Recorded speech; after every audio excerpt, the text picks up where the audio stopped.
केपी ओली बालुवाटारमा ओछ्यान लाएर सुतेका थिए, तर नाकामा गोली चल्दा को पुगेको थियो त्यो नाकामा, हैन? शक्तिबहादुर बस्नेत माओवादीका नेता हुनुहुन्छ, उहाँ चाहिँ पूर्व पश्चिम सबैतिर चाहिँ उहाँ पुग्नुहुन्थ्यो, प्रहरीहरूलाई हैन, जनताहरूलाई उत्साह पैदा गर्नुहुन्थ्यो, हैन? त्यो गर्नुहुन्थ्यो नि त। अहिले चाहिँ केपी ओलीले नाका झेल्यो, नाका नेपालमा नाकाबन्दी भयो, जनताले खान पाएका थिएनन्, हैन? जनताले पेट्रोलियम पदार्थ चाहिँ पाएका थिएनन्, तर केपी ओली सिराइन लाएर सुतेका थिए, उनलाई कुनै मतलब थिएन, कुनै स्वाद थिएन। परिवर्तनको लागि सङ्घर्ष थियो हाम्रो। त्यसरी हेर्नुहुन्छ भने परिवर्तन भयो कि भएन त भन्दाखेरि जनयुद्ध सुरु गर्नुभन्दा अगाडिको समाज व्यवस्था हेर्नु त कस्तो थियो। सामन्तहरू, जमिनदारहरूले किसानहरूमाथि, हैन, कमैयाहरूमाथि कुन खालको उत्पीडन दमनहरू गर्थे। दलितहरूको स्थिति हेर्नुहोस् कुन खालको अवस्था थियो, हैन? जनजातिहरूको अवस्था कुन थियो। दलित समुदायको मान्छेले शान्ति प्रक्रिया पछिको चाहिँ नयाँ संविधान पछाडि बढी अधिकार पाएको छ कि त्योभन्दा अगाडि पाएको थियो त, हैन? एकदम दूरदराजका चाहिँ ठाउँहरू जस्तो भेरी, कर्णाली, राप्तीका पहाडी बेल्टहरूबाट चाहिँ सरकारको उच्च ओहदामा पुग्ने कुरा चाहिँ जनयुद्धभन्दा पहिले बढी थियो कि अहिले बढी छ, हैन? मधेसका मान्छेहरूले चाहिँ पाएको अधिकार पहिले बढी थियो कि अहिले बढी छ। महिलाहरूले पाएको अधिकार पहिले बढी थियो कि अहिले बढी छ त। त्यसरी हेर्न जरुरी छ हामीले। माओवादी पार्टी र यसका चाहिँ नेताहरू, यसका कार्यकर्ताहरू निराश हुने विचारबाट निर्देशित छैनन्, हैन? कस्तो अवस्थामा भन्नु न, 3 दिन 4 दिनसम्म खाना नखाएर, पानी समेत 24 घण्टासम्म पानी समेत पिउन नपाएर, हैन? काँधमा चाहिँ घाइतेको शरीर बोकेको छ, हैन? पेटमा केही पनि छैन, तुम्लेटमा पानी छैन, हैन? राइफलमा चाहिँ गोली सकिएको छ। त्यस्तो बेला समेत पनि हामी निराश भएका मान्छे होइनौँ। अब यो कुरा के हो भने अलिकति चाहिँ पार्टीको जीवनमा टुटफुटको कुरा आउँदाखेरि, हैन, टुटफुटको कुरा आउँदाखेरि हाम्रो पार्टी कहिले ठुलो कहिले सानो भएको मात्रै हो। नमस्कार आदरणीय दर्शक महानुभावहरू, रुड नेपालबाट यहाँहरूलाई हार्दिक स्वागत छ। आज हामी विगतदेखि वर्तमानसम्म केही कुरा कोट्याउने कोसिस गरिराखेका छौँ। विशेष गरेर माओवादी आन्दोलन धरापमा परिराखेको र माओवादी आन्दोलन जीर्ण अवस्थातिर प्रवेश गर्दै गइराखेको यो अवस्थामा नेपाल कम्युनिस्ट पार्टी माओवादी केन्द्रले आफ्नो विभिन्न ओहदाका सम्मेलनहरू गरिराख्नु भएको छ। यो सम्मेलनले आगामी दिनहरूमा माओवादी आन्दोलनलाई कस्तो प्रकारको निर्दिष्ट विचारले लयस गराउँछ भन्ने प्रश्न जटिलताका साथ उब्जिराखेको छ र अहिले नेपालको राष्ट्रियता निकै खलबलिएको छ। सिमाना दिन प्रतिदिन मिचिराखेको छ। यो दुःखद घडीमा उभिएर नेपाल कम्युनिस्ट पार्टी माओवादी केन्द्रले कसरी जवाब दिन सक्छ भन्ने प्रश्न पनि हामी यहाँ राख्न गइराखेका छौँ। आजको हाम्रो पाहुना हुनुहुन्छ विगतमा जनयुद्धको आँधी बेहेरी हुङ्कारसँग अगाडि बढेका एक योद्धा, अहिले नेपाल कम्युनिस्ट पार्टी माओवादी केन्द्रको लुम्बिनी प्रदेश सदस्य र दाङ जिल्ला समन्वय समितिका संयोजक हुनुहुन्छ तुलसीराम पुन मगरज्यू, कमरेड सुभाष। हामी उहाँसँग कुराकानी गर्न लागिराखेका छौँ। हाम्रो भिडियोलाई अन्तिमसम्म हेरेर साथ दिनुहोला। कस्तो लाग्छ हिजोको एउटा आतङ्ककारीको बोली, प्रतिक्रिया दिन नभुल्नुहोला। दाइ, आजको हाम्रो कार्यक्रममा स्वागत छ। धन्यवाद। अब मैले आजकलको समसामयिक विषयवस्तुलाई अलिकति पछाडि राखेर विगततिर फर्काउन चाहन्छु। तपाईँ जनयुद्धमा सहभागी हुनुभयो, कुन स्टेपसम्म अथवा कहाँसम्म पुग्नुभयो? तपाईँको त्यो हैसियत कहाँसम्म पुग्यो? जनयुद्धमा म चाहिँ लामो समय काम गरेँ। मैले पार्टीको सङ्गठन क्षेत्रमा पनि काम गरेँ, त्यसपछि सैन्य क्षेत्रमा पनि काम गरेँ। म चाहिँ पहिले सङ्गठन क्षेत्रमा काम गरेँ, पछि चाहिँ म सैन्य क्षेत्रमा आएँ र फेरि सैन्य क्षेत्रबाट वाइसिएल हुँदै अनि फेरि पार्टीको जिम्मेवारीमा चाहिँ गएको हुँ। त्यो बेला म सैन्य ब्युरोको सचिवालय सदस्य थिएँ। यो हाम्रो यहाँ आधार इलाका ब्युरोको सचिवालय सदस्य र बटालियनको कमिसार थिएँ। त्यसपछि म चाहिँ त्यहाँबाट वाइसिएलको चाहिँ अहिले बनेको यो वाइसिएलको जनयुद्ध पछाडिको संस्थापक केन्द्रीय सदस्य भएर चाहिँ बाहिर निस्केको। अलिकति जनमुक्ति सेनाको त्यो परेडको अवस्थालाई पनि थोरै अगाडि राखौँ। अब तपाईँ कति सालमा भर्ना हुनुभयो? लडाइँहरूमा पनि सहभागी हुनुभयो होला? म म चाहिँ दाङ जिल्लाको सुरुमै 53 को लास्ट र 54 को सुरुतिरै हाम्रो एउटा लडाकु दस्ता बनेको थियो दाङ जिल्लामा। हजुर हजुर। त्यति बेला नियमित सैन्य फर्मेसनको संरचना नै थिएन, नेपालैभरि कहीँ पनि थिएन। सुरुमा लडाकु दस्तामा समावेश भएको मान्छे हो म चाहिँ। हजुर। त्यसपछि जब त्यसको 54 को कार्तिक मङ्सिरतिरबाट चाहिँ स्क्वाड हजुर हजुर भन्ने चाहिँ संरचनाको तयार भयो। त्यसपछि म दाङ जिल्लाको पहिलो संस्थापक स्क्वाड सदस्य हुँ म। हजुर हजुर। अनि त्यसपछि चाहिँ स्क्वाड सदस्य रहँदै गर्दाखेरि अनि पछि मलाई चाहिँ 4वटा हाम्रो दाङ जिल्लाको पहाडी 4वटा 5वटा गाविसको जिम्मा दिएर हजुर हजुर मलाई चाहिँ सैन्य क्षेत्रमा बाट सङ्गठन क्षेत्रमा चाहिँ पठाइयो। त्यसपछि मैले फेरि लामो समय सङ्गठनमै रहेर काम गरेको। अब त्योभन्दा पछाडि सुरुको चरणमा पनि तपाईँ सैन्य क्षेत्रमा पछाडि कति समयमा कति कुन बेला चाहिँ फेरि सैन्य क्षेत्रमा जानु? म त्यसपछि गाविसहरूको चाहिँ त्यति बेला गाविस थियो तत्कालीन, गाविसहरूको इन्चार्ज हुँदै म चाहिँ विशेष हाम्रो दाङ जिल्लामा एउटा विशेष नमुना एरिया भनेर चाहिँ गठन भएको थियो। हजुर हजुर। त्यो बेला दाङ र प्युठान दुईवटा जिल्लाहरू सँगै थिए। दाङ र प्युठान सँगै थियो र दाङको 5वटा गाविस र प्युठानका 4वटा गाविस गरेर 9वटा गाविसको दाङ प्युठान संयुक्त जिल्लाले एउटा विशेष एरिया भनेर चाहिँ बनाएको थियो र त्यो विशेष एरियाको म सेक्रेटरी भएर मैले चाहिँ काम गरेँ। र त्यसपछि म चाहिँ सरुवा भएर प्युठान जिल्लामा गएँ र प्युठान जिल्लामा फेरि पनि म चाहिँ जिल्ला सदस्य हुँदै त्यहाँको सचिवालय सदस्य हुँदै म चाहिँ काम गर्दै पछि म त्यहीँबाट प्युठान जिल्लाबाट म चाहिँ तत्कालीन 47 नम्बर प्लाटुनको चाहिँ म कमिसार भएँ र 47 नम्बरको प्लाटुनको कमिसार भएपछि मैले दुवै एउटा चाहिँ यता सैन्य क्षेत्रको पनि प्लाटुन कमिसार र उता पार्टीको चाहिँ कमान्ड इन्चार्ज भएर काम गर्दै थिएँ। र त्यसपछि म चाहिँ मुख्य फोर्समा म चाहिँ सहरीय फोर्स अर्बान को चाहिँ म कमिसार भएर निस्केको सैन्य क्षेत्रमा गएँ। अब यो अलिकति लडाइँतिर पनि थोरै जनमुक्ति सेना पूर्व जनमुक्ति सेना भनेपछि त्यो थोरै छुँडा राम्रो होला अन्याय नहोला भनेर हजुर मैले अब त्यो सोधिहालेँ। कुन लडाइँ तपाईँ लड्नुभयो अथवा कुन लडाइँमा सहभागी हुनुभयो? म त अब हजुरहरूले सुनेको चिनेको सबै लडाइँमा चाहिँ म सहभागी भएँ। म चाहिँ पश्चिमका लडाइँहरूमा चाहिँ म सहभागी भएन। एउटा चाहिँ डोल्पा दुनैको लडाइँमा सहभागी भएन। हजुर हजुर। त्यो बाहेक यो क्षेत्रमा भएका म सबै ठुला साना लडाइँमा चाहिँ सहभागी भएँ।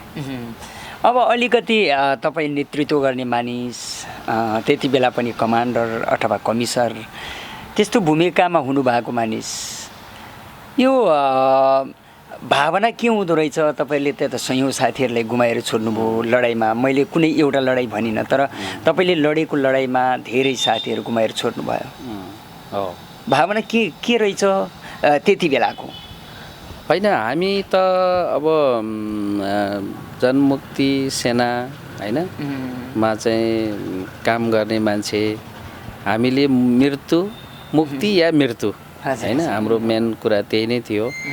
हामी चाहिँ मुक्ति ठुलो हो होइन, त्यसमा पनि मुख्य कुरा मुक्ति हो होइन। हाम्रो वर्गको, हाम्रो समुदायको, हाम्रो चाहिँ सर्वहारा श्रमिक जनताको मुक्ति, नेपाललाई चाहिँ राजतन्त्रबाट, निरङ्कुश राजतन्त्रबाट, सामन्तवादबाट मुक्त गराएर हामीले देशलाई माथि उठाउनुपर्छ भन्ने हाम्रो धारणा नै मुख्य कुरा थियो। त्यो हिसाबले अब धेरै चाहिँ लडाइँहरूमा लडियो र धेरै साथीहरू घाइते हुनुभयो, शहीद हुनुभयो होइन। शहीद हुँदाखेरि हामीलाई सबैलाई पीडा हुन्थ्यो होइन। सबैले हामीले शहीदलाई लडाइँ पछाडि हामी सम्मानजनक ढङ्गले दाह संस्कार गर्थ्यौँ सलाम चाहिँ अर्पण गर्थ्यौँ होइन। त्यसपछि सिङ्गो चाहिँ सैन्य फर्मेसनले सलामी अर्पण गर्थ्यो। त्यसपछि हामीले घरमा उहाँहरूको घरमा हामीले खबर लिएर जान्थ्यौँ। बुवा आमाहरूलाई उहाँको शहीदको आफन्त श्रीमान श्रीमती होला अथवा छोराछोरी होला होइन, उहाँहरूलाई हामीले चाहिँ भेटघाट गर्थ्यौँ। उहाँहरूलाई चाहिँ पनि हामीले सम्मान गर्थ्यौँ होइन। त्यस्तो हुन्थ्यो भने घाइते कमरेडहरूलाई चाहिँ आफूले जस्तोसुकै दुःख बेहोरेर भए पनि घाइते कमरेडको उपचार गर्थ्यौँ हामीले। र त्यसपछि निश्चित ठाउँसम्म पुर्याइसकेपछि त्यसपछि पार्टीको स्वयंसेवक टिम हुन्थ्यो, पार्टीलाई जिम्मा दिनुपर्ने हुन्थ्यो र पार्टीले फेरि उहाँहरूलाई निश्चित तोकिएको ठाउँमा लगेर उपचार गर्थ्यो, सुरक्षा चाहिँ प्रदान गर्थ्यो। र हामी आफ्नो टिमबाट साथीहरू घाइते हुँदा शहीद हुँदाखेरि हामीलाई पीडा त हुन्थ्यो नै, तर हामीले त्यो पीडालाई फेरि तुरुन्तै शक्तिमा बदलेर फेरि अर्को लडाइँको लागि, फेरि अर्को चाहिँ विजयको लागि हामी तयार भएर अगाडि बढ्थ्यौँ। त्यति बेलाको त्यो भावना त्यो कारुणिक प्रकारको पनि हुने र त्यो आक्रोशपूर्ण पनि हुने दुइटै देखियो। अब म तपाईँलाई एउटा लडाइँ, जुन लडाइँलाई तपाईँले अझै पनि सम्झिरहनुपर्छ र भोलि तपाईँको जीवनमा अथवा यो सर्वहारा वर्गको जीवनमा पनि टेवा दिइरहने खालको त्यो एउटा लडाइँ अथवा एउटा मोर्चाको बारेमा थोरै कुरा गरिदिनुहोस्। होइन, मैले सबै मोर्चाहरूलाई मैले उत्तिकै सम्झिन्छु। म चाहिँ जुन जुन ठाउँमा सहभागी भएँ, मैले आफ्नो नेतृत्वमा पनि चाहिँ सङ्घर्षहरूको चाहिँ नेतृत्व गरेँ, लडाइँहरूको नेतृत्व गरेँ। ती सबै लडाइँहरू चाहिँ मैले सम्झिन्छु। अब यही नै विशेष सम्झना भन्ने चाहिँ छैन। अब दुःख पीडा कष्टको हिसाबले होइन मैले अनुभूति गरेको खास गरी खाराको लडाइँ होइन, त्यसपछि बेनीको लडाइँ, त्यस अर्घाखाँचीको लडाइँ, घोराइको लडाइँ होइन हरू हुन्। र यसमा शहादतको हिसाबले पनि ठुलो सङ्ख्यामा शहादत भएको थियो। तर हामीले उपलब्धि पनि चाहे चाहिँ भौतिक सामग्रीहरूको, युद्ध सामग्रीको उपलब्धि होस् या चाहिँ राजनैतिक उपलब्धि होस् होइन, त्यसले चाहिँ त्यो सङ्घर्ष पछाडि पार्टीलाई राजनीतिक फाइदाको हिसाबले हेर्दाखेरि पनि ती लडाइँहरू चाहिँ अत्यन्त चाहिँ उच्च कोटिका लडाइँहरू थिए। मैले त्यसरी सम्झना गर्छु। अब बेनीको लडाइँ भन्नुभयो, अन्तिम मोर्चातिरको लडाइँ पनि हो त्यो। त्यसमा त ब्रिगेड कमान्डरहरू जस्तै बहुवीर अनि त्यसै नाम गरेका योद्धाहरूले ज्यान गुमाएको हामीले विभिन्न पत्र पत्रिकामा सुन्न पायौँ, पढ्न पायौँ। त्यत्रो त्याग तपस्या गरिसकेपछि माओवादी पार्टी शान्ति प्रक्रियामा आयो। कस्तो थियो होला यो मान्छेको त्यो राजनीतिक विचारधारा, नेपाल कम्युनिस्ट पार्टी माओवादीको विचारधारा यो शान्ति प्रक्रियामा आउने अथवा सयौँ साथीहरूलाई छोडेर यो अल्पत्र परेको बाटोमा जस्तो आउने स्थिति थियो कि अथवा निर्दिष्ट विचारको आधारमा यता हिँडेको, यो बुझ्नको लागि पनि धेरै मानिसलाई अझै पनि कन्फ्युजन छ जस्तो लाग्छ। होइन, यो धेरै कन्फ्युजन छ यसमा होइन। त्यसमा पनि माओवादी पार्टी र माओवादी धारासँग जोडिएका साथीहरूमा यो बारेमा धेरै कन्फ्युजन चाहिँ छ। तर यसलाई हामीले कसरी बुझ्नुपर्छ भने हामीले जति त्याग तपस्या सङ्घर्ष गऱ्यौँ, लडाइँ गऱ्यौँ होइन, युद्ध लड्यौँ, जित्यौँ, घाइते भइयो, शहीद भयौँ, धेरै भयौँ। तर यसको उपलब्धि चाहिँ साथीहरूले चाहिँ देख्नुहुन्न, धेरै साथीहरूले देख्नुहुन्न। म त्यो के भन्छु भने त्यो चाहिँ अलिकति वैचारिक रूपले होइन विषयलाई केलाउन नसकेको हो कि जस्तो लाग्छ मलाई। हामीले जत्रो सङ्घर्ष गऱ्यौँ, जत्रो लडाइँ गऱ्यौँ, जत्रो त्याग तपस्या गऱ्यौँ नि होइन, पहिलो कुरो हामीले हाम्रो घरभित्र व्यक्तिगत रूपले धन सम्पत्ति आय आर्जन गरेर धन सम्पत्ति थुपार्ने उद्देश्यले सङ्घर्ष गरेका थिएनौँ। त्यसरी हेर्ने हो भने ती लडाइँ लड्ने साथीहरू घरमा के पुग्यो त होइन, सङ्घर्ष गर्ने साथीहरूले के पैसा के चाहिँ कमाए भनेर हेर्ने हो भने त्यो तुलनात्मक रूपले त्यस्तो तात्विक चाहिँ भिन्नता भएको देखिँदैन। तर मुख्य कुरा सङ्घर्ष हामीले किन गरेका थियौँ भनेपछि हामीले यो देशलाई, यो देशको राजनीतिक व्यवस्थालाई होइन, यहाँ रहेको चाहिँ कुरीति कुसंस्कारहरूलाई, खराब प्रकारका चाहिँ प्रथाहरूलाई होइन हामीले चाहिँ परिवर्तन गर्नको लागि गरेका थियौँ। परिवर्तनको लागि सङ्घर्ष थियो हाम्रो, परिवर्तनको लागि सङ्घर्ष थियो। त्यसरी हेर्नुहुन्छ भने परिवर्तन भयो कि भएन त भन्दाखेरि जनयुद्ध सुरु गर्नुभन्दा अगाडिको समाज व्यवस्था हेर्नु त कस्तो थियो। सामन्तहरू, जमिनदारहरूले किसानहरूमाथि होइन, कमैयाहरूमाथि कुन खालको उत्पीडन दमनहरू गर्थे। दलितहरूको स्थिति हेर्नुहोस् कुन खालको अवस्था थियो होइन, जनजातिहरूको अवस्था कुन थियो। मगर समुदायको चाहिँ मान्छेले जनयुद्ध पछाडि, शान्ति प्रक्रिया पछाडि धेरै स्थान पाएको छ कि त्योभन्दा अगाडि पाएको छ त। दलित समुदायको मान्छेले शान्ति प्रक्रिया पछिको चाहिँ नयाँ संविधान पछाडि बढी अधिकार पाएको छ कि त्योभन्दा अगाडि पाएको थियो त होइन। एकदम दूरदराजका चाहिँ ठाउँहरू जस्तो भेरी, कर्णाली, राप्तीका पहाडी बेल्टहरूबाट चाहिँ सरकारको उच्च ओहदामा पुग्ने कुरा चाहिँ जनयुद्धभन्दा पहिले बढी थियो कि अहिले बढी छ होइन। मधेसका मान्छेहरूले चाहिँ पाएको अधिकार पहिले बढी थियो कि अहिले बढी छ। महिलाहरूले पाएको अधिकार पहिले बढी थियो कि अहिले बढी छ त। त्यसरी हेर्न जरुरी छ हामीले।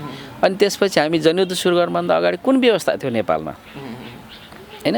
र हामीले चाहिँ जनयुद्ध सुरु गरिसकेपछि हाम्रो चाहिँ जनयुद्धको जगमा जनआन्दोलन गरिराखेका दलहरूलाई चाहिँ समेटेर जब हामीले चाहिँ सशक्त फेरि एउटा संयुक्त सङ्घर्ष जनआन्दोलन गऱ्यौँ, त्यसपछि हामीले नेपालको चाहिँ 200 वर्ष पुरानो राज्य व्यवस्था उखेल्यौँ होइन। 200 वर्ष पुरानो राज्य व्यवस्थालाई चाहिँ उखेलेर फालेर हामीले चाहिँ नयाँ व्यवस्था स्थापना गऱ्यौँ र आज चाहिँ हामी नेपाललाई यहाँसम्म ल्याइपुर्याएको छौँ। अब यसरी हेर्नुहुन्छ भने यो ठुलो उपलब्धि हो, ठुलो उपलब्धि हो यो चाहिँ होइन। यसलाई चाहिँ धेरै साथीहरूले भन्नुहुन्छ कि उपलब्धि होइन भन्नुहुन्छ। उपलब्धि किन होइन, किन होइन? उपलब्धि हो यो। यो चाहिँ 100औं वर्षमा पनि परिवर्तन हुन नसक्ने परिवर्तन हो यो। त्यसरी हेर्न जरुरी छ हामीले होइन। आज चाहिँ जनयुद्ध लडेको चाहिँ एउटा दलितले अधिकार नपाएको होला, तर अर्को दलितले चाहिँ राज्य सत्ताको धेरै उच्च ओहदाहरूमा चाहिँ अधिकार पाएको छ। आफूले पाएपछि चाहिँ हुने र अर्कोले पाएपछि नहुने भन्ने कुरा हुन्छ त? त्यसो त हुँदैन नि त है। त्यस कारणले उपलब्धि चाहिँ धेरै चिज भएको छ, तर कुरो के हो भने हामीले हाम्रो अन्तिम लक्ष्य जो थियो हामीले भन्ने नयाँ जनवाद हुँदै वैज्ञानिक समाजवाद हुँदै साम्यवादसम्म जाने भन्ने जो हाम्रो लक्ष्यको कुरा हो, त्यो लक्ष्य त हामीले चाहिँ प्राप्त गरिसक्यौँ। अब हामीलाई चाहिँ प्राप्त गर्न बाँकी केही छैन भन्ने कुरा त छैन। हामी त्यही लक्ष्यमा छौँ अहिले पनि, त्यही उद्देश्यमा हामी छौँ। मात्रै चाहिँ यो एउटा लामो यात्रा हो होइन। साम्यवादको यात्रा भनेको लामो यात्रा हो, 100औं वर्षको यात्रा हो यो होइन। 100औं हुनसक्छ, हजारौँ वर्षको यात्रा। साम्यवादसम्म पुग्न हामीलाई धेरै वर्ष पनि लाग्न सक्छ। तर यो बिचमा हामीले लिने स्टेपहरू सरकार वर्गले कहिले शान्तिपूर्ण, कहिले सशस्त्र, कहिले चाहिँ सम्झौताको, कहिले चाहिँ विजयको विभिन्न स्टेपहरू पुरा गर्दै विभिन्न चाहिँ तरिकाले दायाँ बायाँ हुँदै अगाडि बढ्ने भावनाले तत्कालको नजरबाट, हिजो र आजको अवस्थाबाट एक दशक 2 दशकको नजरबाट हेर्दाखेरि कहिले पराजय जस्तो, कहिले विजय जस्तो हुनसक्छ। अहिले 20औं शताब्दीको इतिहास हेर्नुहोस्, कहिले सरकार वर्ग उच्च चाहिँ स्थानमा पुगेको छ, विजय हुँदै झन्डै चाहिँ 2/3 विश्व चाहिँ जितेर होइन अगाडि बढेको छ भौगोलिक रूपले भनेपछि। कहिले चाहिँ फेरि पराजित जस्तो देखिने, कहिलेकाहीँ चाहिँ एकदम रक्षात्मक जस्तो देखिने त छ नि त। तर त्यसलाई हामीले त्यसरी हेर्नु हुँदैन। त्यो भनेको एकदम सानो दिमागले हेर्ने कुरा हो। तर मुख्य कुरा हामीले चाहिँ त्यो आफ्नो लक्ष्यबाट विचलित छौँ कि अथवा छैनौँ भनेर चाहिँ हेर्न जरुरी छ। अलिकति यहीसँग सम्बन्धित कुरा के रह्यो भन्दाखेरि हिजो जनयुद्ध सङ्घर्ष गर्ने बेला अथवा जनयुद्ध सुरुवात गर्ने बेला यो संसदीय व्यवस्थाको विकल्पमा नयाँ जनवादी व्यवस्था भनेर भनियो। यो व्यवस्था पनि नआएको जस्तो होइन। अनि अर्कोतिर त्यो संसदीय व्यवस्थामा पनि गएको, अर्को फेरि माओवादीले आफ्नो उद्देश्य विचारहरूलाई पनि अझै हामीसँग छ, हामी लडिरहेका छौँ त्यसको लागि भन्दै गरेको। यो अझै यहाँ पनि कुरा मिलेन कि कहाँ गएर कुरा नमिलेको, यसको बारेमा पनि थोरै छलफल गरौँ। यस्तो हो, अब हामीले दीर्घकालीन जनयुद्धको रणनीति र कार्यनीतिको बारेमा बहस चाहिँ पुष्पलालको पालादेखि भएको नेपालमा होइन। हजुर, पुष्पलालको पालादेखि त्यसपछिका सबै नेताहरूले होइन गर्दै आउनुभएको चाहिँ कुरा हो यो। के उहाँहरूले सुरुदेखि गर्नुभयो त? दीर्घकालीन जनयुद्ध उहाँहरूले सुरु गर्नुभयो त? सुरुमै गर्नु भएन। यही हाम्रो माओवादी पार्टीमा होइन 42-43 सालदेखि जनयुद्ध सुरु गर्ने नै कुरा थियो त्यो बेला, जनयुद्धै सुरु गर्ने कुरा थियो होइन। तर चाहिँ 46 सालको आन्दोलनको उठानहरूदेखि लिएर सबै कुराहरू हुँदै गयो होइन। फेरि चाहिँ निर्वाचनको तत्कालीन निर्वाचनको कुरा पनि भयो, के भयो, यी सबै परिस्थिति हुँदाखेरि जनयुद्ध सुरु गर्ने भन्दा ठिक्क परेको पार्टी पनि फेरि चाहिँ शान्ति प्रक्रियाका केही बाटाहरू अलिकति घुमेर चाहिँ अगाडि बढ्यो र बल्ल 52 सालमा जनयुद्ध सुरु भयो होइन। यसरी हेर्दाखेरि हामीले आफ्नै इतिहास हेर्दाखेरि पनि जनयुद्ध सुरु गर्ने भनेर चाहिँ निर्णय गर्दा पनि हामीले गरेका थिएनौँ होइन। त्यसरी हेर्न जरुरी छ। त्यस कारणले हाम्रो चाहिँ जुन उद्देश्य हो हाम्रो चाहिँ त्यो उद्देश्य भनेको हामी चाहिँ त्यसमा हामी विचलित छैनौँ, हाम्रो पार्टी त्यसमा विचलित छैन। मात्रै हामीले कहिले शान्तिपूर्ण ढङ्गले कहिले चाहिँ सशस्त्र ढङ्गले अगाडि बढ्ने भन्ने कम्युनिस्टहरूको जो हाम्रो चाहिँ सिद्धान्त छ, त्यही सिद्धान्तभित्रै छौँ हामी होइन। मूल कुरा हामीले भन्छौँ नि सशस्त्र सङ्घर्षलाई मान्छेले आतङ्कवादी भन्छन् के भन्छन्, तर सशस्त्र सङ्घर्षलाई हामीले चाहिँ राजनीतिकै अर्को स्वरूपको रूपमा बुझ्छौँ नि त कम्युनिस्टहरूले होइन। किन बुझ्छौँ भने मूलत शान्तिपूर्ण राजनीति हो, मूलत शान्तिपूर्ण चाहिँ सङ्घर्षमुखी कुरा हो होइन। त्यसरी नै चाहिँ निकास खोज्ने प्रयास गर्छ कम्युनिस्टहरूले शान्तिपूर्ण ढङ्गले होइन, बिना रक्तपात होइन, बिना चाहिँ खुन खराबा आफ्नो लक्ष्यमा पुग्न चाहन्छ कम्युनिस्टहरू। सबभन्दा शान्तिप्रिय कोही छ भने कम्युनिस्टहरू नै छ। सबभन्दा कोही चाहिँ समावेशी समानुपातिक लोकतन्त्रको कुरा कसैले गर्छ भने त्यो कम्युनिस्टहरूले नै गर्छ। सबभन्दा बढी शोषण दमन रहित व्यवस्था कल्पना त कम्युनिस्टहरूले गर्छ नि होइन। तर सशस्त्र सङ्घर्ष किन गर्छ भने बाध्यताले गर्छ। जब शान्तिपूर्ण ढङ्गले अगाडि बढ्न सकिँदैन, शान्तिपूर्ण ढङ्गले चाहिँ सर्वहारावर्गको हित हुँदैन, तब सशस्त्र सङ्घर्षको कुरा गर्ने हो। त्यस कारणले मैले के भन्दै थिएँ भने सशस्त्र सङ्घर्ष पनि एउटा चाहिँ शान्तिपूर्ण राजनीतिकै एउटा पाटो हो। अब हामीले यसरी बुझ्नुपर्छ कि कहिले सशस्त्र सङ्घर्ष हुन्छ, कहिले शान्तिपूर्ण राजनीतिक रूपले अगाडि बढ्छ होइन। कम्युनिस्ट पार्टीलाई 6 सालदेखि स्थापना गर्दै गर्दै यहाँसम्म ल्याउनु भयो धेरै साथीहरूले पञ्चायत कालमा होइन। विभिन्न निरङ्कुश चाहिँ समयहरूमा उहाँहरूले चाहिँ पार्टीलाई जोगाउँदै पार्टीलाई चाहिँ कहिले चाहिँ ठुलै पार्टी बनाएको थियो भने कहिले सानो झिल्कोको रूपमा पनि कायम थियो। त्यसलाई बचाउँदै एउटा पिँढीले हामीलाई जनयुद्ध गर्ने ठाउँसम्म ल्यायो। फेरि जनयुद्ध गरेर 10 वर्ष जनयुद्ध गरेर फेरि राजतन्त्र फालेर होइन सामन्तवादको अन्त्य गरेर एउटा पिँढीले फेरि नेपाली क्रान्तिलाई एक स्टेप अगाडि बढाएको छ। अब फेरि हुनसक्छ अब सशस्त्र सङ्घर्ष नगरी नहुने बेला अब पनि आउनसक्छ, अथवा सशस्त्र विद्रोह गर्ने बेला आउनसक्छ। त्यसपछि अर्को पिँढीले सङ्घर्ष गर्ने हुनसक्छ। तपाईँले हेर्नु न धेरै कम्युनिस्ट पुराना साथीहरू अहिले पुराना हाम्रा चाहिँ कमरेडहरू हुनुहुन्छ, उहाँहरूले आफ्नो जीवनभरि सङ्घर्ष गरेर जीवनभरि कम्युनिस्ट पार्टी भएर लाग्नुभएको थियो होइन। आज उहाँहरू चाहिँ 70-75 वर्षको उमेर भइसक्नु भएको छ होइन। उहाँहरू आफ्नो जीवनको अन्तिम चरणतिर गइसक्नु भएको छ होइन। त्यो उहाँहरूको केही योगदान छैन यो सङ्घर्षमा, छ नि त है। त्यस कारणले अब यो कहिले शान्तिपूर्ण हुन्छ कहिले सशस्त्र हुन्छ यो कुरालाई हामीले ठुलो कुरा मान्नु हुँदैन। तर पार्टीको लक्ष्य चाहिँ विचलित हुनु हुँदैन, पार्टीले आफ्नो सिद्धान्त आफ्नो आदर्शबाट विचलित हुनु हुँदैन भन्ने कुरा नै मुख्य कुरा हो। त्यसमा हाम्रो पार्टी अहिले पनि विचलित छैन। अब यो शान्ति प्रक्रिया अथवा शान्तिपूर्ण सङ्क्रमणपछि पार्टीमा धेरै टुटफुट विखण्डनहरू आयो, यसको बारेमा अलिकति थोरै कुराकानी गरौँ। आजकल हल्ला पनि चलिरहेको छ। तपाईँ लुम्बिनी क्षेत्रको एउटा सदस्य, हिजो माओवादी आन्दोलनमा ठुलै भूमिका निर्वाह गरेको मानिस, यो खासमा यसरी टुटफुट हुनुको कारण र अहिले फेरि जोडिनुपर्छ भन्ने अलिकति आवाजहरू उठ्नुको कारणमा के छ? होला जस्तो अथवा त्यो छुटेका फुटेका अथवा हिजो टुटफुट भएका कुरा फेरि जोडिन सक्छ अथवा के कारणले जोडिन सक्दैन या सक्छ? विभाजन किन भएको थियो होइन, विभाजन हुनका कारणहरू के थिए भन्ने कुरातिर म जाँदैन।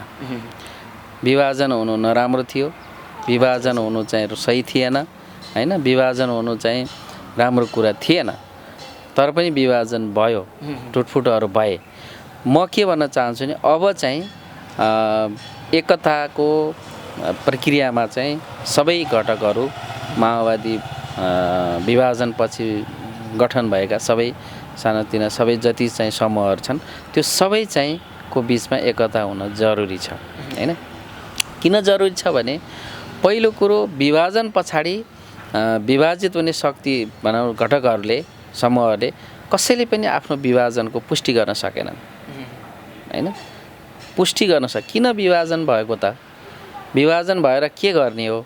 विभाजन भएर राम्रो कुरा के गरियो त भनेर हेर्दाखेरि विभाजन भएर जाने कुनै पनि घटकले आफ्नो विभाजनको पुष्टि गर्न औचित्य पुष्टि गर्न सकेको स्थिति छैन।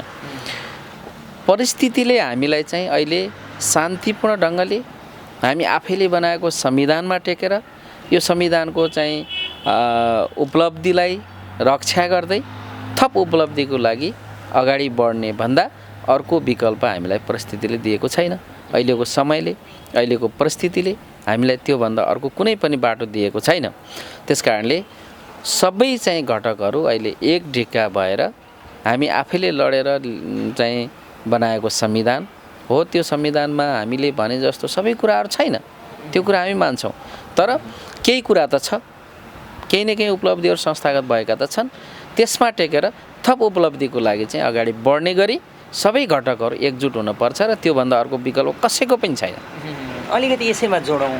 अब तपाईँहरूको लुम्बिनी क्षेत्रको हैन, लुम्बिनी प्रदेशको सम्मेलन पनि भइरहेको छ। बाहिर न्युजहरूमा पनि सुनिँदै आएको कुरा अध्यक्षको एकदमै ताबेदारी धेरै साथीहरू हुनुभयो अनि अध्यक्ष चयन गर्नै नसक्ने कन्डिसनमा गयो।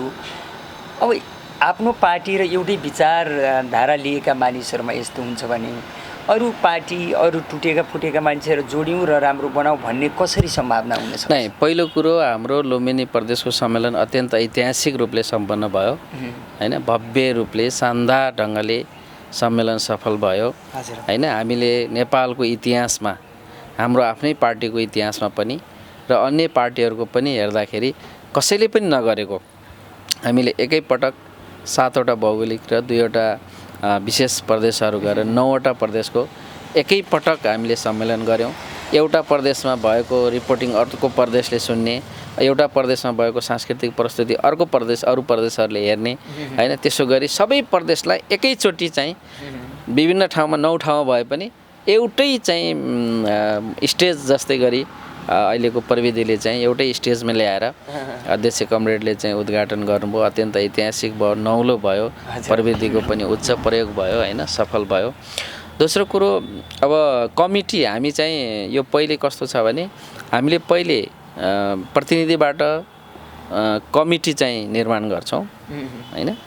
कमिटी निर्माण गर्छौँ र त्यो कमिटीबाट सदस्यहरूबाट भनौँ ती सदस्यहरूबाट हामीले ज्येष्ठ सदस्यको अध्यक्षतामा पहिलो बैठक बसेर हामीले पदाधिकारी चाहिँ चयन गर्ने भन्ने हाम्रो चाहिँ वैधानिक व्यवस्था छ। हामीले विविध कारणले अब यसमा चाहिँ केन्द्रीय सदस्य साथीहरूलाई पनि चाहिँ मौका अवसर एकपटकलाई प्रदेशमा चाहिँ नेतृत्व गर्ने अवसर दिउँ भन्ने कुरा पनि भयो। त्यो पनि छलफल चाहिँ हुन पुग्यो यो बिचमा र त्यसपछि अलिकति चाहिँ तयारी गरेर पहिलो बैठक बसौँ र पदाधिकारी चयन गरौँ भन्ने भएपछि हामीले केही समयको लागि पहिलो बैठक नै हामीले चाहिँ बसेका छैनौँ। स्थगित चाहिँ भन्दा पनि अब बैठकै पहिलो प्रथम बैठकै बसेको छैन। अब यसमा दावाको हिसाबले भन्नुहुन्छ नि तपाईँले भने जस्तो धेरै साथीहरू दावेदार भएर धेरैले उम्मेदवारी जस्तो आफ्नो आकाङ्क्षा राखेर उम्मेदवारी दिएर स्थगित भएको होइन। यो विषयमा हामीले विषय नै प्रवेश गरेका छैनौँ र यसलाई व्यवस्थित ढङ्गले कसरी समेट्ने 12वटा जिल्ला छ हैन। यो सबै चाहिँ जिल्लाहरूलाई उचित ढङ्गले समेटेर पदाधिकारी चयन गर्नेतिर जानेछौँ र बैठक बसेर छलफल सुरु गर्नुभन्दा छलफल अनौपचारिक छलफल गरेर बैठक गर्ने कि भन्नेतिर नेताहरूले चाहिँ सोच्नु भएको हुनाले ढिलो भएको मात्रै हो। अलिकति बाहिर न्युज बाहिर पत्र पत्रिकामा अरू समाचारहरूमा आएको कुराले पनि के यस्तै दिइरहेको र तपाईँको कुराबाट पनि के बुझ्न सकियो भन्दाखेरि अलिकति समस्या त पैदा भयो। यो समस्यालाई समाधान हुने गरी बैठक बस्नेतिर जानुपर्ने स्थिति आयो। त्यो यस्तो छ, दुईवटा विधि छ। एउटा सहमतीय विधि छ होइन, सहमतिबाट चयन गर्ने। यदि सहमति भएन भने लोकतान्त्रिक विधिबाट निर्वाचन प्रक्रियाबाट जाने भन्ने हाम्रो दुईवटै अप्सनमा छौँ हामी। त्यसको लागि पहिलो कुरो हामी सहमतीय विधिमै जाउँ न भन्नेमा छौँ।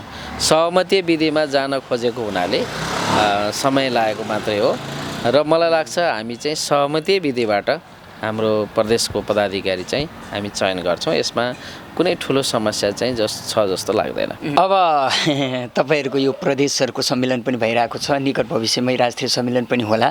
हाम्रो तर्फबाट शुभकामना पनि व्यक्त गर्न चाहन्छौँ।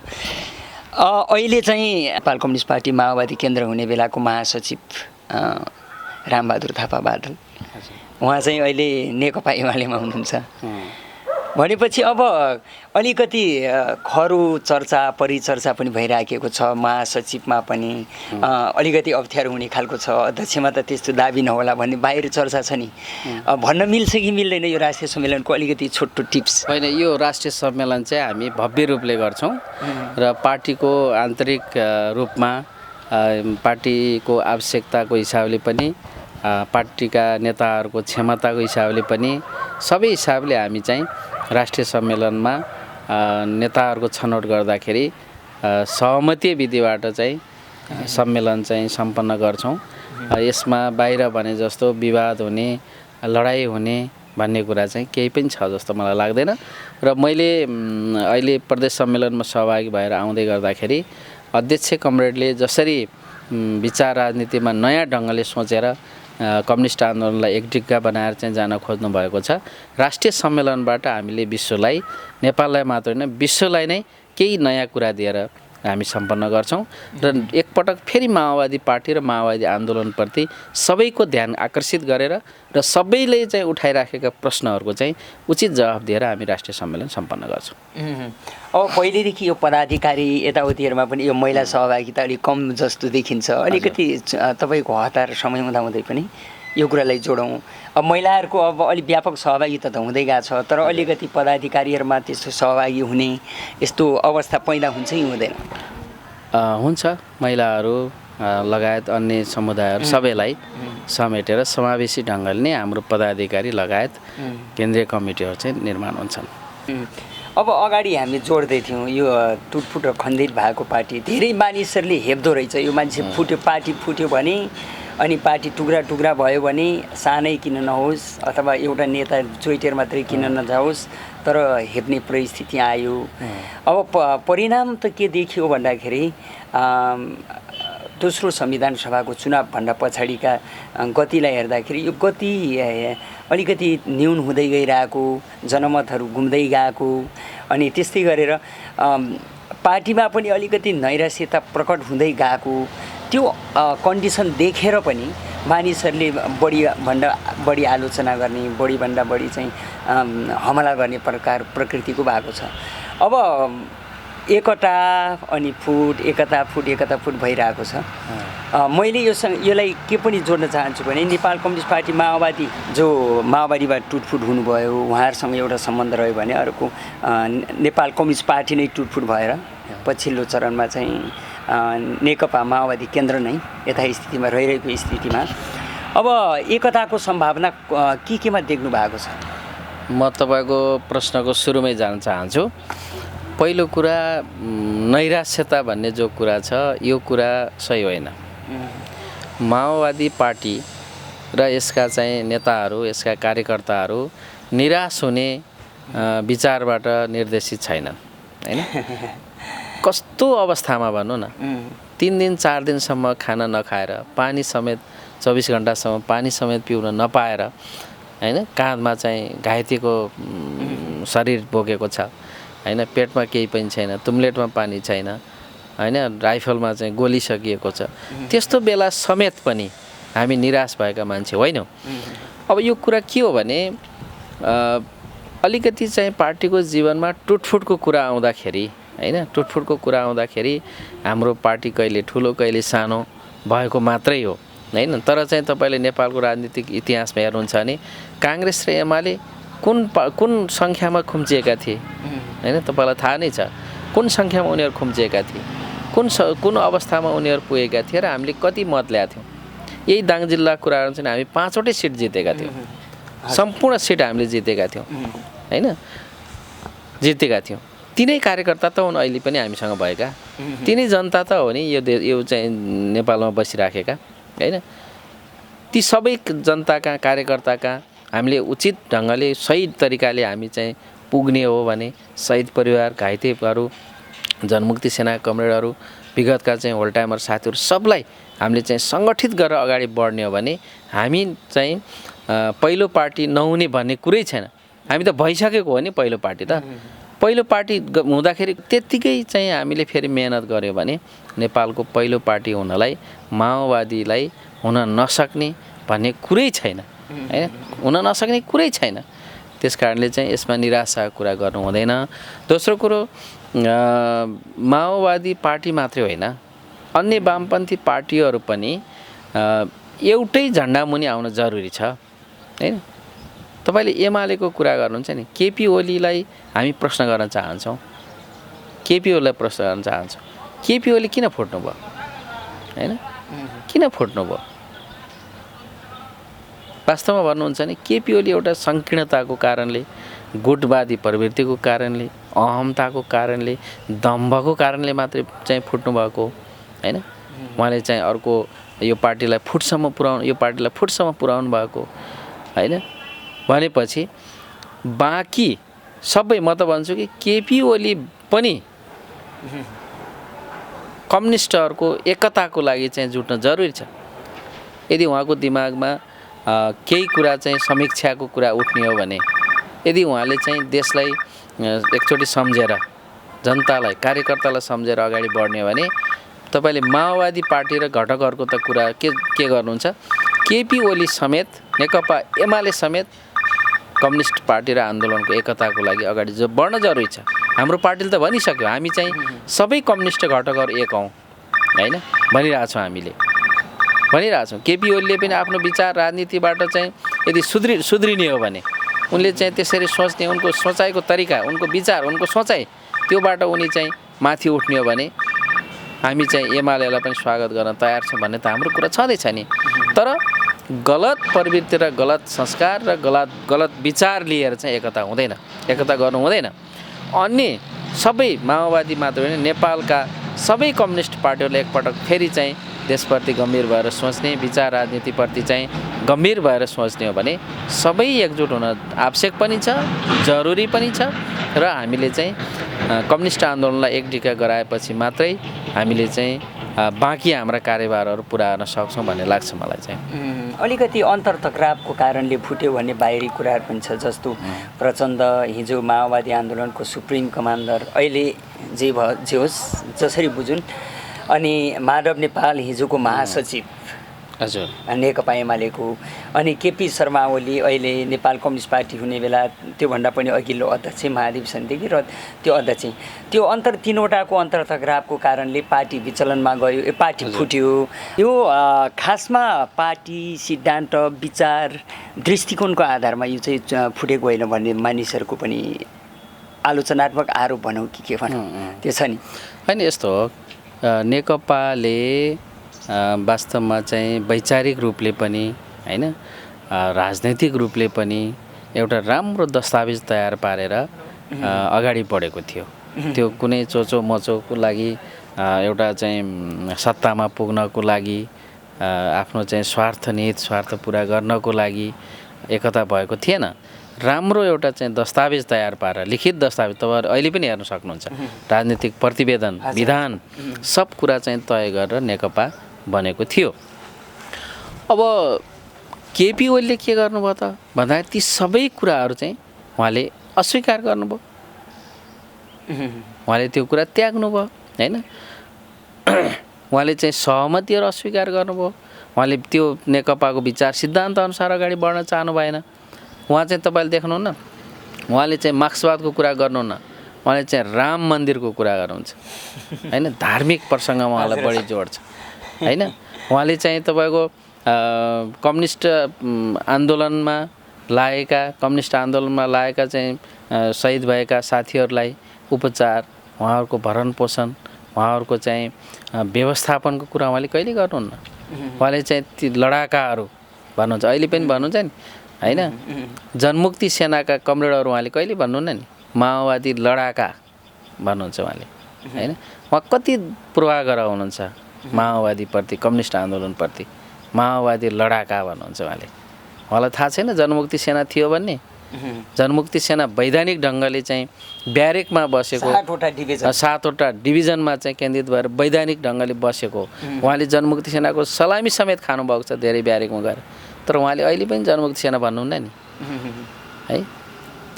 त्यस्तो थियो। त्यस कारणले उहाँमा कस्तो चाहिँ स्थिति पलायो भने दम्भ, घमण्ड। उहाँले चाहिँ कुनै कम्युनिस्ट विचार आदर्श होइन, उहाँले चाहिँ आफ्नो दम्भबाट शासन गर्ने, एक्लो शासक बन्ने, फेरि अर्को नयाँ राजा बन्ने उहाँले चाहिँ सोच बनाउनु भयो। यदि चाहिँ कम्युनिस्ट पार्टी अनुसार उहाँ चलिएको हुन्थ्यो भने कम्युनिस्ट पार्टीको निर्णय उहाँले किन मान्नुहुन्न थियो? त्यो बेलाको चाहिँ केन्द्रीय सचिवालयको कुरा किन मान्नुहुन्थेन? थाई कमिटीको कुरा किन मान्नुहुन्थेन होइन? केन्द्रीय समितिको निर्णय किन मान्नुहुन्थेन? उहाँले कुनै पनि पार्टीको औपचारिक निर्णयलाई चाहिँ उहाँले चाहिँ मान्नु भएन, अस्वीकार गर्नुभयो। बैठकमा जानुहुन्थेन, पार्टीले डाकेको बैठकमा बालुवाटारबाट चाहिँ निस्किनुहुन्थेन उहाँ, बैठकमा समेत जानुहुन्थेन। त्यसपछि फेरि यदि कुनै निर्णय हुन थाल्यो भने निर्णय गर्न दिनुहुन्थेन र निर्णय भइहाल्यो भने उहाँले कार्यान्वयन गर्नुहुन्थेन। त्यस्तो अवस्था थियो उहाँको होइन। अहिले उहाँले भन्नुहुन्छ नि अहिले शेरबहादुर देउवासँग मिलेर उहाँले एमसिसी पास गर्न त्यति बेला लाग्नु भएको थियो उहाँ। पार्टीले चाहिँ एउटा अध्ययन टोली बनाएर यसको बारेमा अध्ययन गर्ने भनेर अध्ययन टोली बनाएपछि त्यो अध्ययन टोलीको निष्कर्ष भनेको कतिपय चाहिँ धाराहरू राष्ट्रघाती छन्, त्यसलाई संशोधन गर्नुपर्छ या त्यसलाई चाहिँ त्यस्ता कुराहरू हटाउनुपर्छ भनेर पार्टीले चाहिँ पार्टीबाट गठित कार्यदलले चाहिँ दिएको प्रतिवेदनमा उल्लेख छ। तर उहाँले त्यो कुरा किन मान्नु भएन? एकतर्फी रूपमा एमसिसी पास गर्नुपर्छ भने केपी ओली नै हो नि त होइन। अनि पार्टीमा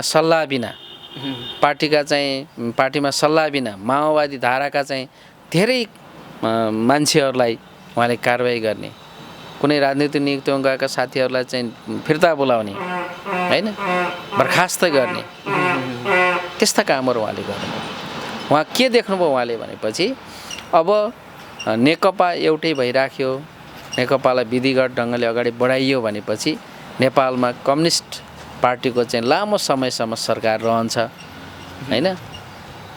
र त्यसपछि लामो समय कम्युनिस्ट सरकार रह्यो भने अब विदेशी चाहिँ शक्ति भनौँ, कुनै गलत तत्त्व, देशी विदेशी प्रतिक्रियावादीहरूको स्वार्थ पुरा हुँदैन भन्ने कुरा चाहिँ उहाँले देख्नुभयो।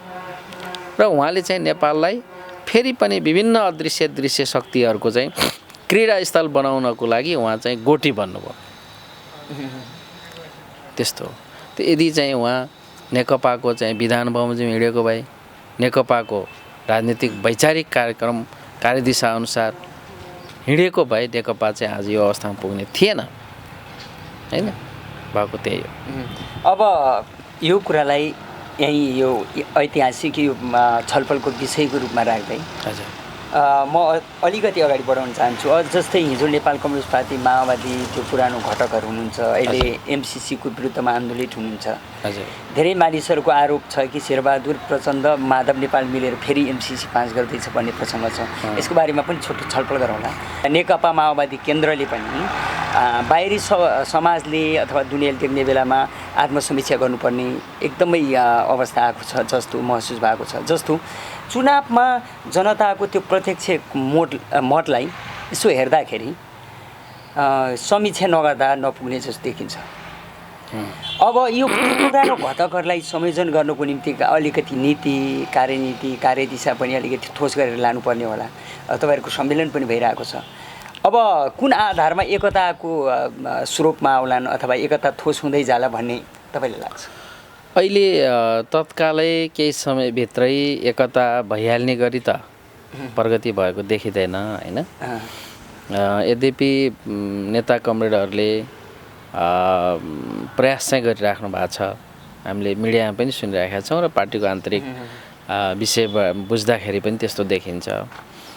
प्रयास चाहिँ भइराखेको छ, छलफल भइराखेको छ होइन, र त्यसमा देखिने गरी प्रगति नभएको मात्रै हो। अब यो एकता भन्ने कुरो फेरि दुवै पक्षको सहमति कहाँनिर हुन्छ, कहाँनिर कुरा मिल्छ, त्यही एकता हुने हो होइन।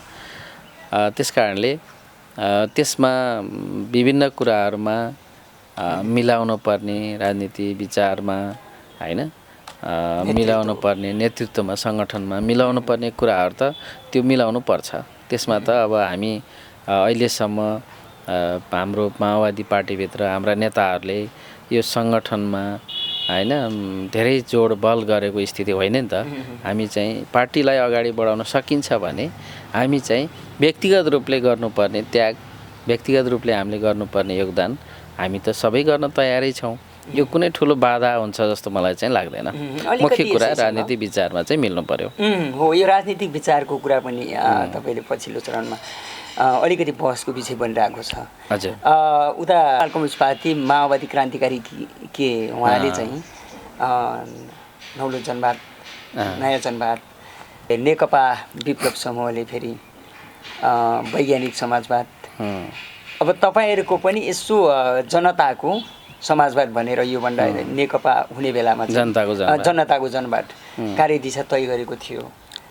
अब यो कुराहरूमा संयोजन हुने अथवा यो कुरा एउटै खालको हुनेछ कि अथवा फरक फरक दृष्टिकोणबाट राखिएका छन् र यो एकता हुने सम्भावनाको सूत्र नबन्ला जस्तो के देखिन्छ यसो? होइन, यस्तो छ। अब कुरो के छ भन्नुहुन्छ भने नि, अब यद्यपि यो बहसको विषय हो होइन, उच्च तहमा शीर्ष नेतृत्व तहमा बहस भएर टुङ्गाउनु पर्ने कुरा हो यो होइन। हामीले चाहिँ राख्ने धारणाहरू हाम्रो व्यक्तिगत मात्रै हुन्, आधिकारिक हुँदैनन् यो विषयमा।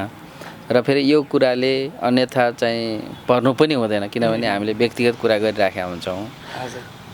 तर जे भए पनि होइन, पहिलो कुरो हामी सशस्त्र सङ्घर्षको कार्यदिशा अवलम्बन गर्छौँ कि हामी चाहिँ अहिले शान्तिपूर्ण राजनीतिक प्रतिस्पर्धाको चाहिँ कार्यदिशा अवलम्बन गर्छौँ भन्ने कुरा हो होइन। त्यसमा मैले के देख्छु भने वैद्य कमरेडहरू पनि चुनावमा, स्थानीय तहको चुनावमा, अन्य चुनावमा भाग लिएर शान्तिपूर्ण ढङ्गले प्रतिस्पर्धामा उहाँ आइसक्नु भएको छ। विप्लव कमरेडहरूले पनि शान्तिपूर्ण ढङ्गले राजनीतिक प्रतिस्पर्धामा आउने भनेर उहाँहरूले सहमति गरेर आउनु भएको छ होइन। अब हामी पनि अहिले शान्तिपूर्ण प्रतिस्पर्धाको राजनीतिमा छौँ। हजुर हजुर। यो फौजी कार्यदिशाको हिसाबले होइन शान्तिपूर्ण ढङ्गले अगाडि बढ्ने हो या सशस्त्र सङ्घर्ष हिसाबले अगाडि बढ्ने हो भन्ने मोटामोटी त्यो भित्रको म धेरै कुरा त म गर्दिनँ। अहिले हामी सबै शान्तिपूर्ण राजनीतिक प्रतिस्पर्धामा सहमत भएका छौँ होइन। यसमा धेरै बहस गर्नुपर्ने विषय जस्तो मलाई लाग्दैन। जहाँसम्म जनवाद कि समाजवाद कि साम्यवाद कि भन्ने कुरा छ, त्यसमा कसैको पनि विमति छैन। नयाँ जनवाद र नौलो जनवादको बारेमा हामीले चाहिँ विरोध गर्नुपर्ने कुनै कारण छैन होइन। मात्रै अहिलेको समकालीन समाजको व्याख्या, अहिलेको चाहिँ समाजको व्याख्या र वर्ग विश्लेषणको कुरा मात्रै हो होइन। हामी चाहिँ नयाँ जनवादी क्रान्तिलाई हामीले अस्वीकार गरे पनि छैनौँ होइन। त्यसमा वैज्ञानिक समाजवादको पनि अस्वीकार गरे, विरोध गरे भन्ने कुरै छैन नि। त्यो त लक्ष्यको कुरा हो होइन। हामीलाई त चाहिँ अहिले साम्यवादै आयो ठिक नि, किन चाहिँ वैज्ञानिक समाजवाद र जनवादको कुरा गर्ने होइन। अझै धेरै राम्रो, झन् राम्रो साम्यवादै आयो ठिक। तर त्यसरी आउँछ त साम्यवाद? आइहाल्छ त? आइहाल्दैन नि। समाजवादी व्यवस्था लिएको के अरे चाहिँ आफै फौजी सङ्घर्षबाट जितेर आएको चाहिँ चिनको अहिले हेर्छौँ हामी 70 वर्ष काटिसक्यो होला मुक्ति प्राप्त भएको। रुसको हेर्छौँ हामी झन्डै 100 वर्षै नागिसक्यो। त्यति हुँदा त उहाँहरूले समाजवादको अब सुरुवात गर्ने हो भन्दै हुनुहुन्छ होइन। अब समाजवादको प्रणाली अपनाउने हो भन्ने कुरा गर्दै हुनुहुन्छ भने हामी त झन् त्यो अवस्थामा छैनौँ। त्यस कारणले अब यो जो एउटा शब्द, कुन शब्द उच्चारण गर्ने अथवा कुन शब्द हामी चाहिँ प्रयोग गर्ने भन्ने कुरा हो, त्यसमा मलाई लाग्छ यो मिलाउन सकिन्छ। या जनताको जनवाद हुन सक्ला या चाहिँ नौलो जनवादको कुरालाई पनि हुन सक्ला अथवा चाहिँ वैज्ञानिक समाजवाद होला। त्यो शब्द चाहिँ नेताहरूले सहमतिको शब्द चाहिँ पहिले आएपछि मिल्छ जस्तो लाग्छ मलाई। यसमा कुनै तात्विक अन्तर छैन। अब विप्लवजीले पनि सशस्त्र सङ्घर्ष गर्ने भनेर अस्वीकार गर्नुभएको छैन, हामीले पनि अस्वीकार गरेका छैनौँ होइन। वैद्यजीहरूले पनि अस्वीकार त गर्नुभएको छैन, अस्वीकार त गरेका छैन, कसैले अस्वीकार गरेका छैन। जहाँसम्म लड्ने चाहिँ सङ्घर्षै गर्न त को गयो त फेरि? न हामी गएको छौँ, न वैद्यजी जानुभएको छ, न विप्लवजी जानुभएको छ। गएको छ र कोही? सङ्घर्षै गर्न युद्धै गर्न कोही पनि गएको छैन। सिद्धान्तमा अस्वीकार कसैले पनि गरेका छैन। त्यसको अर्थ अब मिलाउन सकिन्छ जस्तो लाग्छ मलाई होइन। हाम्रो हामीले मानिराखेको, हामीले अन्तर्राष्ट्रिय रूपमै मानिराखेको हाम्रो सिद्धान्तलाई अब नमिचेर त्यो सिद्धान्तभित्र रहेर शब्द प्रयोगमा चाहिँ त्यसमा मिल्छ जस्तो लाग्छ मलाई। त्यसमा नमिल्नु पर्ने कुनै कुरो छैन। अब जहाँसम्म मोहन वैद्यजीले नौलो जनवाद पनि मोहन वैद्यजीले उहाँ कमरेडले चाहिँ प्रतिपादन गरेको नयाँ थ्योरी होइन। हजुर हजुर। वैज्ञानिक समाजवाद पनि विप्लवजीले नयाँ प्रतिपादन खोज अनुसन्धान गरेर त्यसलाई चाहिँ वैज्ञानिक ढङ्गले पुष्टि गरेर ल्याएको उहाँले पनि होइन। त्यो त हामीले अन्तर्राष्ट्रिय गुरुहरूको शिक्षाबाट अध्ययनबाट सिकेको कुरा त हो नि। त्यो कुरामा हाम्रो चाहिँ कुनै विवाद होला जस्तो मलाई लाग्दैन। अब राष्ट्रिय हित सम्बन्धी थोरै कुराकानी गरौँ। नेपाल परापूर्वकालदेखि स्वाधीन राष्ट्र हो, तर स्वाधीनताको मुख हेर्न नपाएको जस्तो नेपालीहरू ठुलो हेरिरहनु पर्ने, आफ्नो देशको सीमा मिचिँदै जानुपर्ने, आफ्नो देशका नागरिकहरू मारिँदै जानुपर्ने स्थिति, यस्तो स्थिति छ। नेपाली मानिसहरू स्वतन्त्र छन्, तर स्वतन्त्रताको अनुभूति गर्न नपाएका नेपालीहरूको लागि अहिले राष्ट्रियता जटिल बन्दै गइराखेको छ। र दलाल पुँजीपति हिजो नेपाल कम्युनिस्ट पार्टी माओवादीले शस्त्र जनयुद्ध लड्ने बेलामा पनि साम्राज्यवाद विस्तारवाद मुर्दाबाद भन्दै बङ्कर खनाउने नेकपा माओवादी अहिले सत्ताको नजिकै हुनुहुन्छ। कहिलेकाहीँ आरोप पनि लाग्ने गर्छ यो प्रचण्ड काङ्ग्रेस हो कि शेरबहादुर माओवादी केन्द्र, यस्तो बाहिरी पनि भइरहेको हुन्छ। अब यो मानिसहरूको विश्लेषण यही ठाउँमा छ। म राष्ट्रियतासँगै जोड्न चाहन्छु। शेरबहादुर देउबा र प्रचण्डको यो केमिस्ट्री यो राष्ट्रियताको सवालमा मिलेको हो या अरू अन्य? नै, पहिलो कुरा यस्तो हो, मेरो आफ्नो धारणा। पहिलो कुरा तपाईँले राष्ट्रियताको कुरा उठाउनु भयो। राष्ट्रियताको कुरा हेर्दाखेरि प्रत्यक्ष फौजी शक्ति लिएर हाम्रो चाहिँ राष्ट्र कब्जा गर्ने हिसाबले कोही पनि विदेशी शक्ति विदेशी राष्ट्र चाहिँ आएको छैन होइन, आएको छैन। अब रह्यो नीतिगत रूपले होइन, योजनाको हिसाबले, अर्थतन्त्रको हिसाबले, राजनीतिक हिसाबले हस्तक्षेपको जो कुरा छ त्यो चाहिँ तीव्र छ नेपालमा। अहिले हामी विश्वभरि हेर्छौँ, हामी भारतको पनि हेर्नुहोस्, भारतमा पनि अमेरिकी हस्तक्षेप, रसियन हस्तक्षेप, युरोपियन युनियनको हस्तक्षेप। भारतको मान्छे केही साथीहरू छन् मेरा, उनीहरूले भन्छन् कि भारत पनि नेपाल जस्तै विदेशीहरूको चाहिँ पुँजी र विदेशीहरूको हस्तक्षेपमा छ भारत पनि भन्नुहुन्छ क्या उहाँहरूले होइन। मैले के देख्छु भने अब नेपालमा फेरि चाहिँ अरू अन्य विभिन्न भारत लगायत विभिन्न देशहरूको हस्तक्षेप छ। जब नेपालमाथि अरू कुनै देशले सैन्य शक्ति लिएर लड्न आयो भने नेपालीलाई कसैले जित्न सक्दैन, कसैले परास्त गर्न सक्दैन।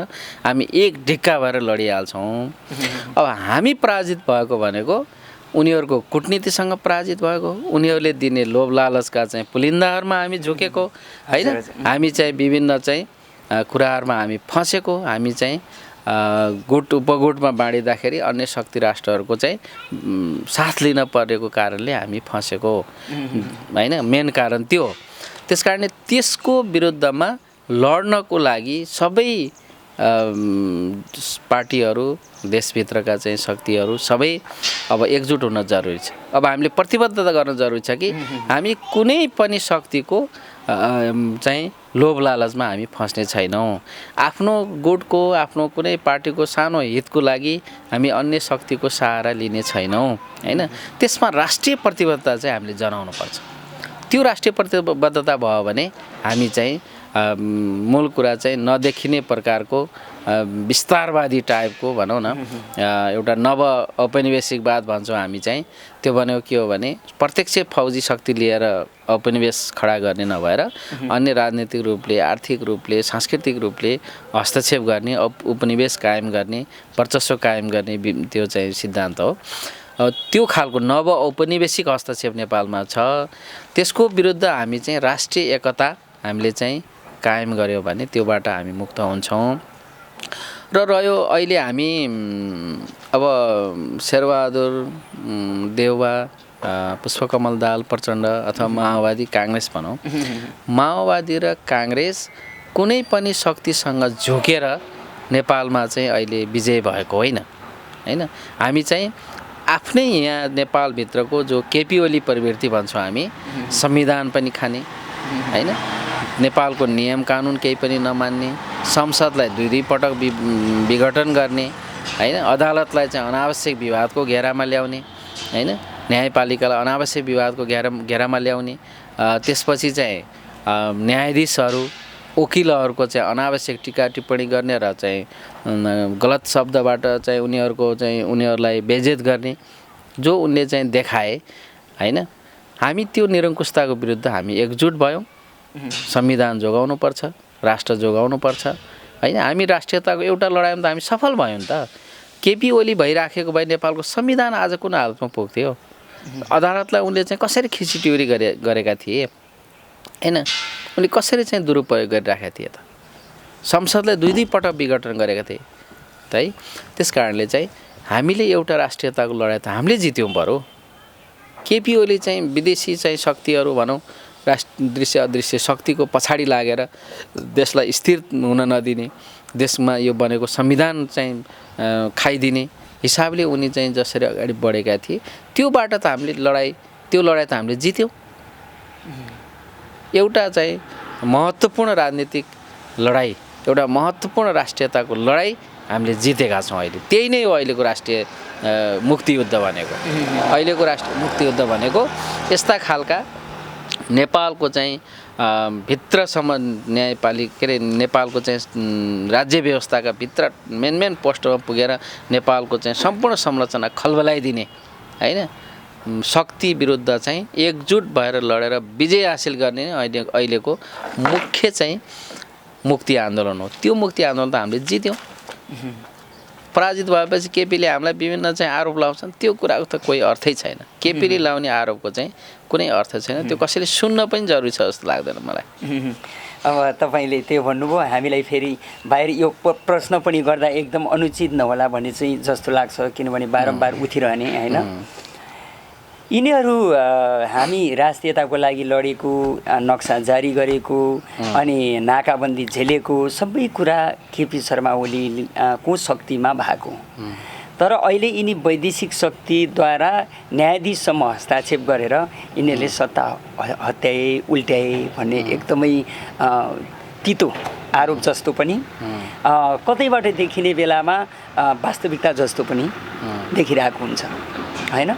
अनि अहिले विचार सिद्धान्तसँग जोडेर हेर्दा पनि त्यो हो कि भन्ने जस्तो मानिस गलत कुरा छ।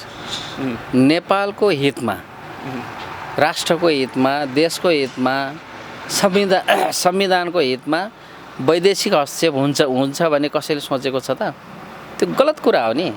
नेपालको संविधान यत्रो धेरै जनताले सङ्घर्ष गरेर त्याग तपस्या जनयुद्ध लडेर जनआन्दोलन गरेर बनेको संविधानको हितमा चाहिँ वैदेशिक शक्तिले षड्यन्त्र गर्यो भनेर कसैले भन्न सक्छ? त्यो पनि सुहाउँदो कुरा हो त हैन? हास्यास्पद कुरा हो कि यो। तपाईँले यसको बारेमा तपाईँहरूको मिडिया मार्फत म के भन्न चाहन्छु भने यो कसैले भन्छ भने त्यसलाई मुखभरिको जवाब दिनुहोस् तपाईँहरूले। हामी नेपालमा हामी कहाँ हुने हस्तक्षेप भनेको यहाँको संविधानलाई खाइदिने, यहाँको संसदलाई जनताबाट अनुमोदित संसदलाई खाइदिने हैन, नेपाललाई अस्थिर बनाउने, अराजक बनाउने, त्यो पो हो त नेपालमा भइराखेको हस्तक्षेप। नेपालमा स्थिर सरकार बन्न नदिने, कुनै पनि पार्टीलाई ठुलो हुन नदिने, संविधानलाई सके बन्नै नदिने, बने कार्यान्वयन हुन नदिने, त्यहाँ छ नेपालमा हस्तक्षेप होइन। अहिले हामीले लडेको त नेपाललाई स्थिरतातिर लग्नको लागि, संविधानलाई बचाउनको लागि, संसदलाई जोगाउनको लागि, नेपालको चाहिँ आफ्नो एउटा चाहिँ स्वाभिमानलाई चाहिँ उच्च राख्नको लागि लडेर विजय भएको कुरा हो। को शक्ति राष्ट्र छ? मलाई कसैले एउटा शक्ति राष्ट्र देखाओस् त मलाई चाहिँ। कुन शक्ति राष्ट्रले नेपालको संविधान बचाउने, नेपाललाई चाहिँ अस्थिर चाहिँ हुन नदिने भनेर कुन शक्ति राष्ट्रले चाहिँ हस्तक्षेप गरेको छ? त्यो पनि कहीँ सुहाउने कुरा हो। यो चाहिँ यो एकदम त्यही त मैले भन्छु हास्यास्पद कुरा चाहिँ तपाईँहरूको मिडियाले व्यक्त गर्नु हुँदैन। यदि हो त्यस्तो हो कसैले गरेको भने हामीलाई स्वागत छ। नेपाललाई बलियो बनाउन, आर्थिक रूपले सबल बनाउन, संविधानलाई चाहिँ दिगो राख्न, राजनीतिक स्थिरता कायम गर्न, नेपाल राष्ट्रलाई चाहिँ एकदम अग्र चाहिँ ढङ्गले अगाडि बढाउन, विकास निर्माण गर्नको लागि कुनै विदेशी राष्ट्रले सहयोग गरेको छैन, त्यसको लागि धन्यवाद छ। हामी त त्यही त खोजेका छौँ। हामीलाई सहयोग गर्नुहोस्, हामीलाई हस्तक्षेप नगर्नुहोस्, हामीलाई अस्थिर हुन नदिनुहोस्, हामीलाई काम गर्न दिनुहोस्, देशको विकास उन्नति गर्न दिनुहोस्। हाम्रो कुरा त्यही त हो नि।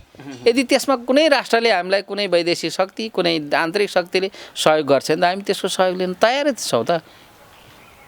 स्थिरताको लागि, विकासको लागि होइन, हामीलाई कसैले सहयोग गर्छ भने त्यसको लागि एकदम हामी रेडी छौँ। हामी त्यस्तोलाई हामी स्वागतै गरिराखेका छौँ। हाम्रो लडाइँ त अस्थिरता पैदा गर्ने, संविधानलाई ध्वस्त गर्ने, संसदलाई ध्वस्त गर्ने, विकास निर्माण हुन नदिने, पार्टीहरू फुटाउने, त्यस्तोको विरुद्ध हो नि त हाम्रो लडाइँ। अनि केपी ओली चाहिँ कहाँबाट राष्ट्रवादी र कहाँबाट हामी चाहिँ राष्ट्रघाती, त्यो पनि कहिले कुरा सुहाउँछ त? नम्बर 1। नम्बर 2, केपी ओलीले त्यो के अरे नाकाबन्दी चाहिँ झेलेको, एक्लै झेलेको भन्ने कुरा गलत कुरा हो। त्यो सरकारमा माओवादी पनि थियो, एमाले र माओवादीको संयुक्त सरकार थियो। केपी ओली प्रधानमन्त्री थिए, त्यो कुरा सही कुरा हो। तर गृहमन्त्री को थियो थाहा छ तपाईँहरूलाई? गृहमन्त्री माओवादीको थियो, शक्तिबहादुर बस्नेत हुनुहुन्थ्यो गृहमन्त्री होइन। केपी ओली बालुवाटारमा ओछ्यान लाएर सुतेका थिए, तर नाकामा गोली चल्दा को पुगेको थियो त्यो नाकामा होइन? शक्तिबहादुर बस्नेत माओवादीका नेता हुनुहुन्छ। उहाँ चाहिँ पूर्व पश्चिम सबैतिर चाहिँ उहाँ पुग्नुहुन्थ्यो, प्रहरीहरूलाई होइन, जनताहरूलाई उत्साह पैदा गर्नुहुन्थ्यो होइन, त्यो गर्नुहुन्थ्यो नि त। अहिले चाहिँ केपी ओलीले नाका झेल्यो, नाका नेपालमा नाकाबन्दी भयो, जनताले खान पाएका थिएनन् होइन, जनताले पेट्रोलियम पदार्थ चाहिँ पाएका थिएनन्। तर केपी ओली सिराइन लाएर सुतेका थिए, उनलाई कुनै मतलब थिएन, कुनै स्वाद थिएन होइन। जनताले के दुःख पाएको छ भन्ने कुरा उनले चाहिँ देखेकै थिएनन्। त्यो प्रत्यक्ष त बरु हामीले देखेका थियौँ।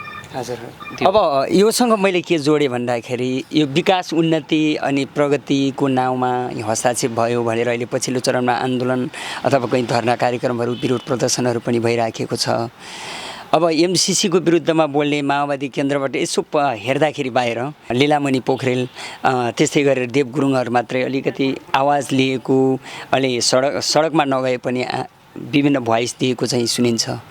अरू मौन जस्तो देखिन्छ। त्यो भएको हुनाले पनि माओवादी केन्द्र र यो शेरबहादुरको यो एमसिसी सम्बन्धी पनि केही सम्झौता भएर यो विचार मिलेर यस्तो भएको भन्ने जस्तो बाहिर पनि परिरहेको छ नि, यसलाई स्पष्टीकरण होइन। हाम्रो पार्टीको तर्फबाट त हामीले स्पष्ट धारणा राखिसकेका छौँ।